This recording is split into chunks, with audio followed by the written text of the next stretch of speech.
السلام علیکم ورحمۃ اللہ وبرکاتہ۔ بسلسلہ اقوال حضرت علی رضی اللہ تعالی عنہ، آج کا عنوان ہے دین اور لوازمات دین، حصہ سوم۔ جو شخص دین کھو بیٹھے وہ فکر اور گمراہی میں گھومتا رہتا ہے۔ جو اپنے دین کی عزت کرتا ہے وہ دنیا کو حقارت کی نظر سے دیکھتا ہے۔ جو شخص کسی مومن کے خلاف کسی غیر مذہب کی اعانت کرتا ہے تو وہ اسلام سے بیزار ہو جاتا ہے۔ دین بغیر عقل ٹھیک نہیں ہوتا اور رعیت بغیر عدل و درست نہیں ہوتی۔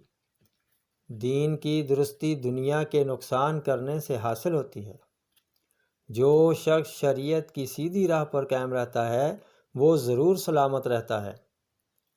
دین کی غایت، ایمان کی غایت قوت ایقان ہے۔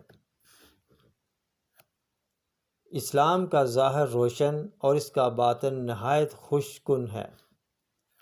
بے شک میں اللہ تعالیٰ کے دین کی دلیلیں قائم کرنے پر بحث کرتا ہوں اور اس کے دین کی نصرت و اعانت کے لیے لڑتا اور جھگڑتا ہوں۔ تلوار کاٹنے والی اور دین ایک نہایت عجیب چیز ہے۔ دین اچھی باتوں کا حکم اور تلوار برے کاموں سے روکتی ہے۔ دین کو دنیا کا مہر نہ بنا، کیونکہ جو شخص دین کو دنیا کا مہر بناتا ہے تو یہ تکلیف، محنت اور وبال کو اس کے پاس بھیج دیتی ہے۔ خبردار، دین کے احکام باہم متحد اور موافق اور اس کے راستے نہایت سیدھے ہیں۔ پس جو شخص احکام شرع کا پابند ہوا وہ مقربین بارگاہ رب العزت میں جا ملا اور اس نے غنیمت حاصل کر لی، اور جس نے ان پر چلنے سے پس و پیش کی وہ گمراہ اور نادم ہوا۔ بے شک مجھے اپنے رب تعالیٰ کی طرف سے یقین حاصل ہے اور اپنے دین کی نسبت کسی قسم کا کوئی شک و شبہ نہیں۔